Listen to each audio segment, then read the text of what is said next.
Assalamualaikum dan salam sejahtera. So untuk hari ini kita akan belajar bab 2.1 aliran tenaga dalam ekosistem.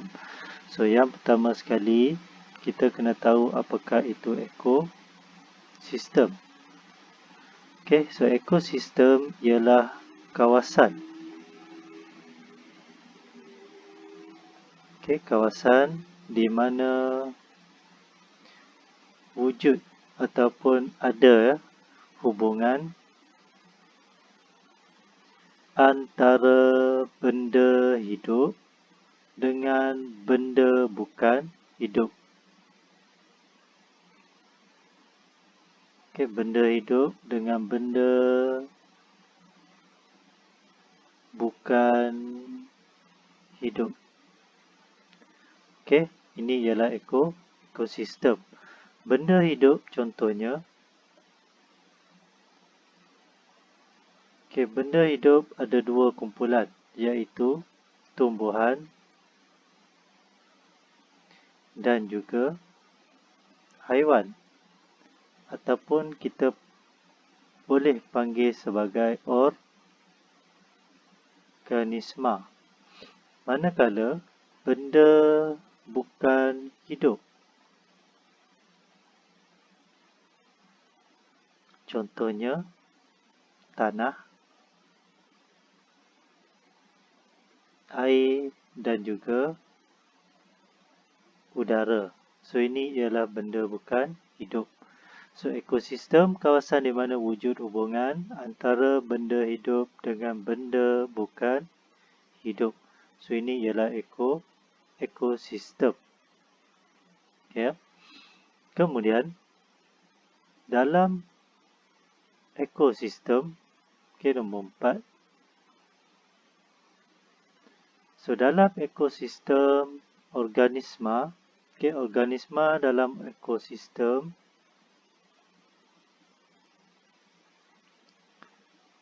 kita kelaskan kepada 3. Dia ada 3 kumpulan, iaitu pengeluar,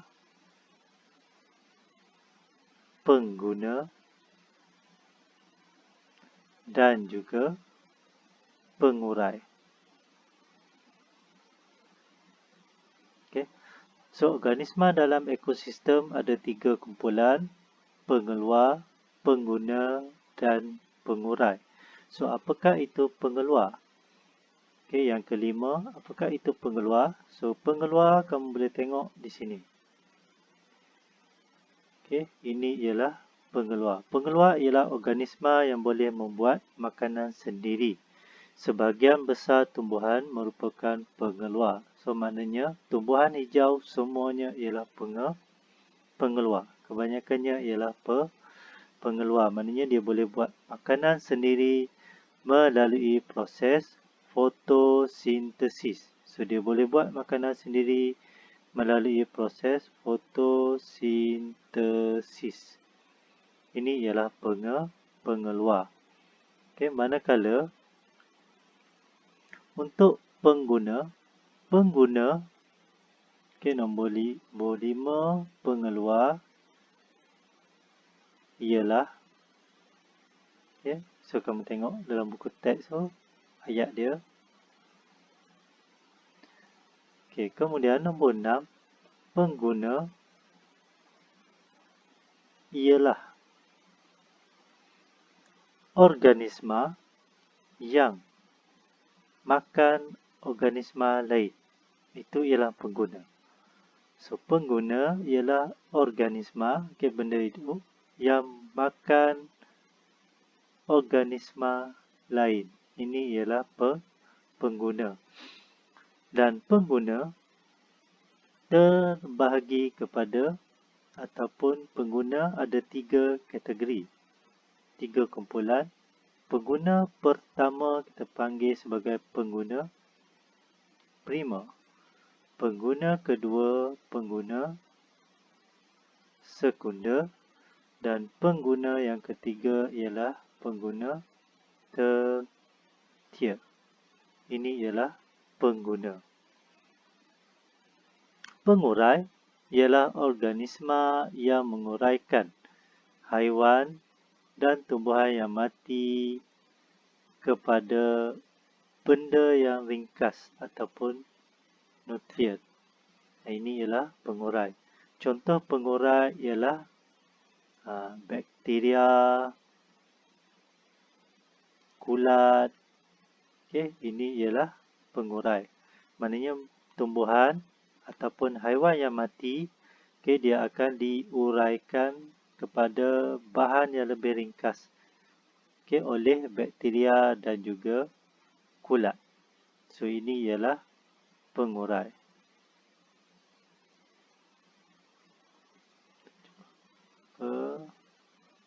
Pengurai ialah.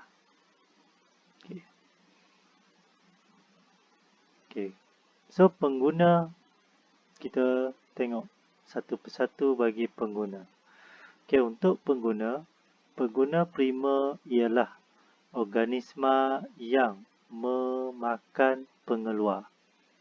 Pengguna primer ialah pengguna ataupun organisma yang memakan pengeluar. Pengguna sekunder. Pengguna sekunder ialah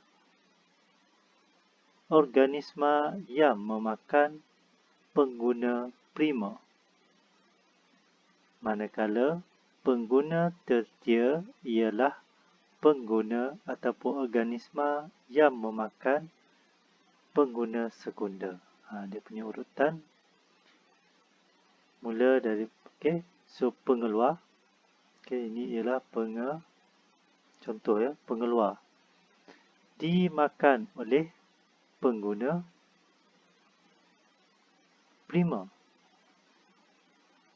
So pengguna primer dia makan pengeluar. Pengguna sekunder dia akan makan pengguna primer. Organisma yang memakan pengguna primer. Ini ialah pengguna sekunder. Manakala pengguna tertier ataupun pengguna yang ketiga, dia makan pengguna sekunder. So ini dia punya urutan dia. So ini kita panggil sebagai, urutan ni ialah kita panggil sebagai rantai makanan. Ini kita panggil sebagai rantai makanan.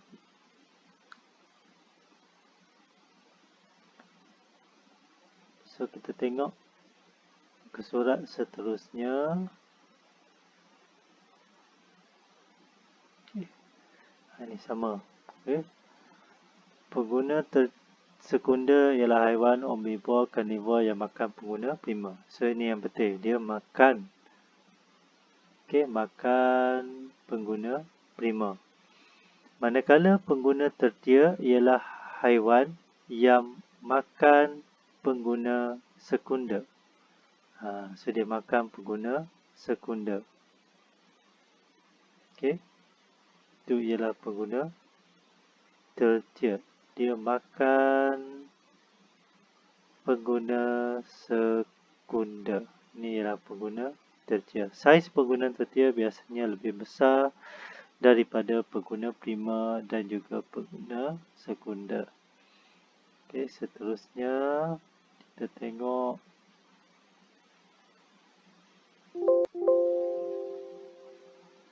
ini clearkan.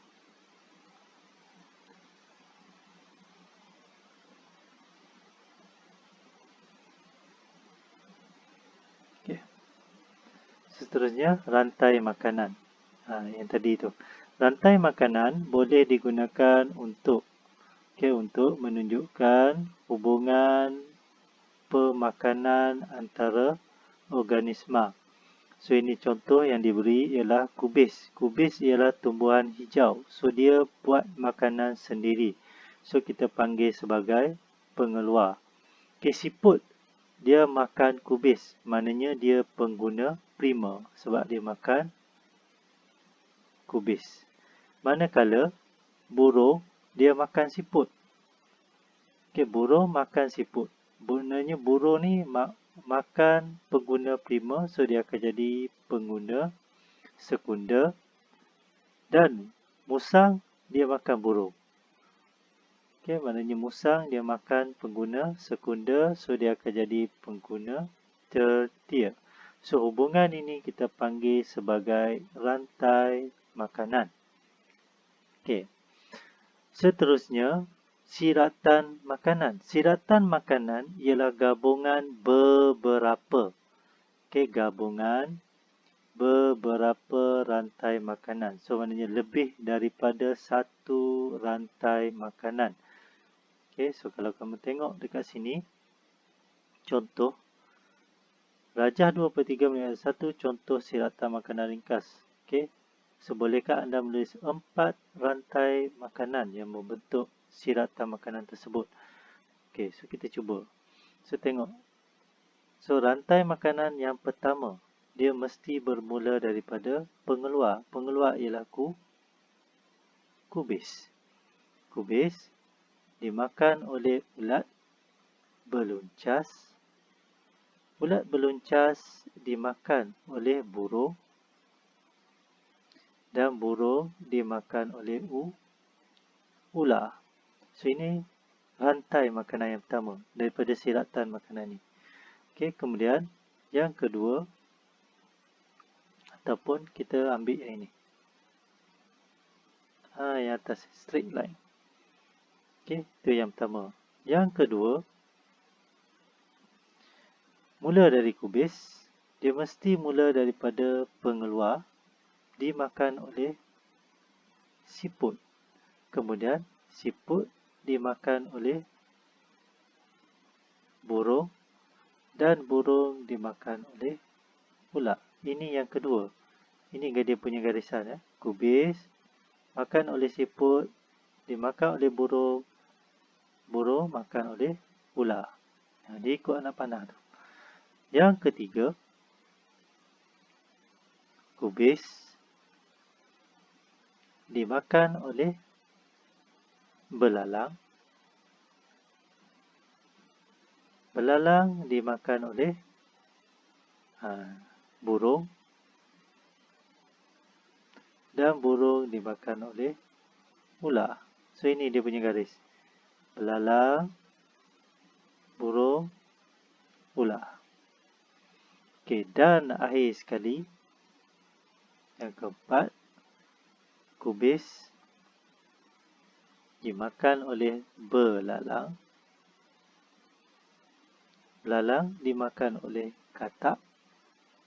Dan katak dimakan oleh ular. So ini yang ketiga. Belalang, katak, ular. So maknanya ada 4 rantai makanan. So 4 rantai makanan ni 1, 2, 3, 4 ni kita gabung menjadi siratan makanan. So dia gabungan lebih daripada 1 rantai makanan. Okey, aliran tenaga dalam siratan makanan. Okey, so dari kubis di sini adanya tenaga. Okey, kubis ada tenaga. So tenaga dipindahkan kepada beluncas. Tenaga daripada beluncas dipindahkan kepada burung. Dan tenaga daripada burung dipindahkan kepada ular. Tetapi akan ada kehilangan tenaga. Okey, daripada kubis kepada beluncasnya akan ada tenaga yang hilang. Maknanya bukan sepenuhnya tenaga daripada kubis dipindahkan kepada beluncas. Akan ada tenaga yang hilang. Sama juga beluncas kepada burung. Okey, setiap peringkat akan ada tenaga yang hilang. Tenaga yang hilang ni dia akan hilang dalam bentuk haba ataupun tenaga kimia dalam bentuk makanan yang tidak tercerna seperti najis. Okey, sama macam manusia, kalau makan nasi, maknanya akan keluar najis. Maknanya najis tu ialah bentuk tenaga yang hilang daripada nasi yang kamu makan tu. Okey, so ini ialah aliran tenaga. Okey, seterusnya kita akan tengok contoh. Okey, contoh. Okey, sebelum tu kita boleh kenal pasti ya. Kubis, kubis, kubis, kubis, maknanya ini ialah pengeluar. Kubis ialah pengeluar. Manakala beluncas, siput dan belalang ialah pengguna primer. Burung dan juga katak ialah pengguna sekunder dan ular ialah pengguna tertier.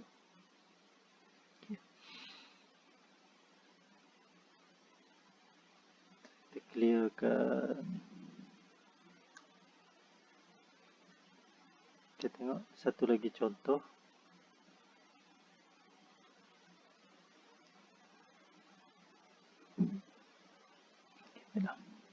Ini contoh.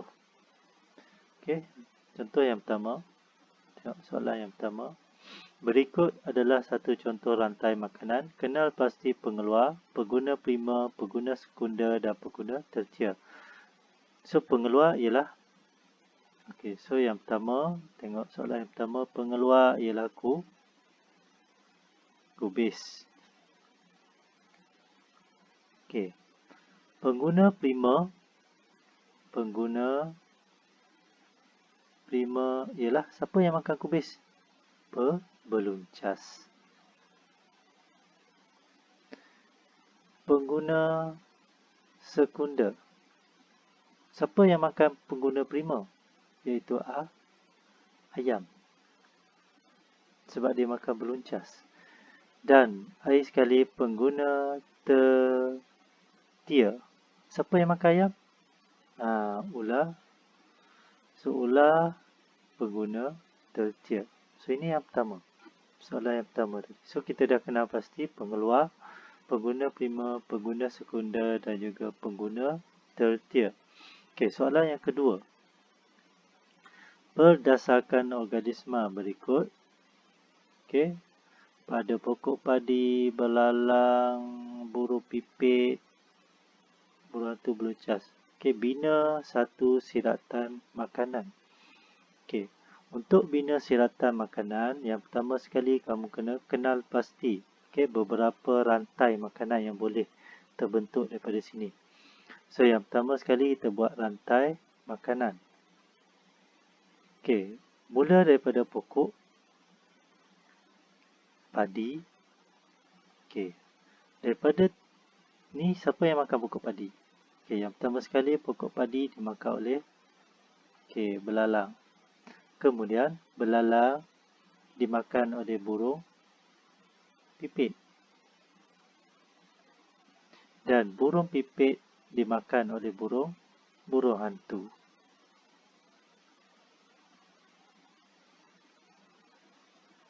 Okey, ni yang pertama. Yang kedua, okey, yang kedua pokok padi,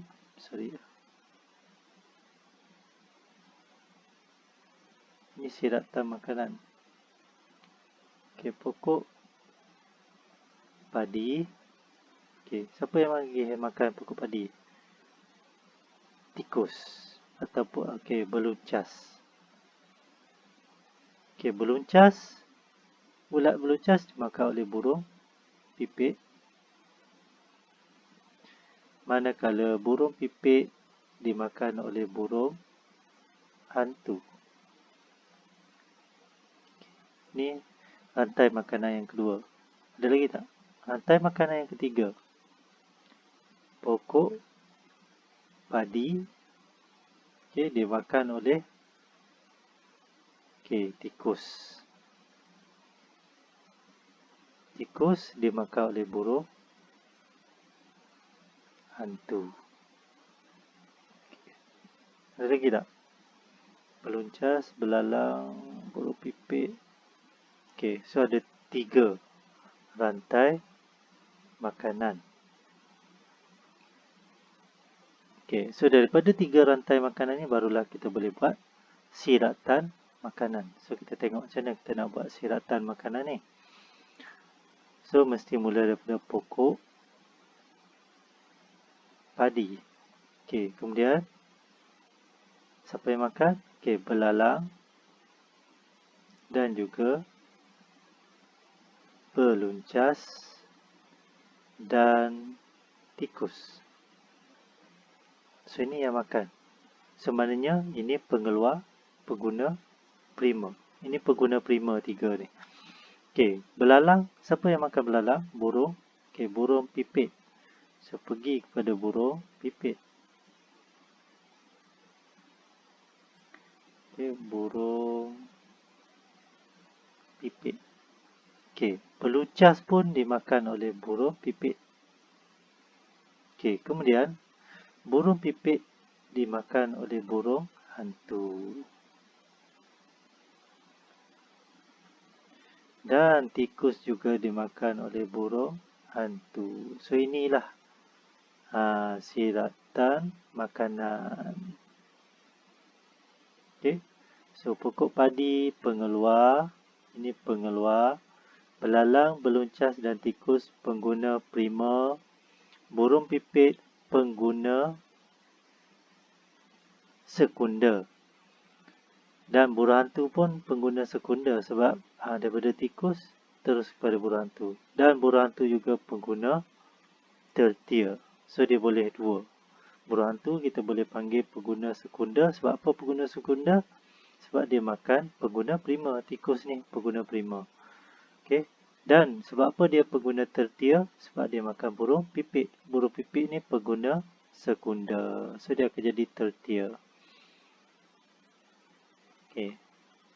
Seterusnya, ramalkan kesan jika pokok padi mati akibat kemarau berpanjangan. Okey, ini kesan dia. So, sekiranya pokok padi ni mati, apa yang berlaku? Siapa yang tak dapat makanan? Belalang, beluncas dan juga tikus tidak mendapat makanan. So, yang ni, 3 ni tidak mendapat makanan.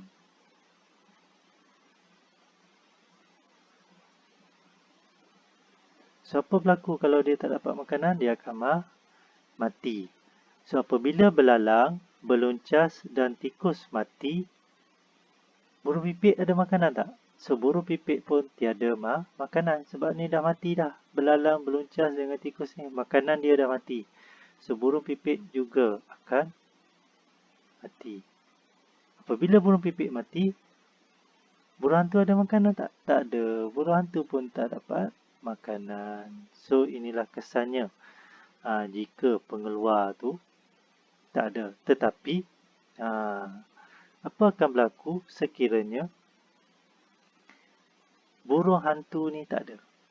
Contoh, apa yang berlaku sekiranya burung hantu tidak ataupun burung hantu ni mati?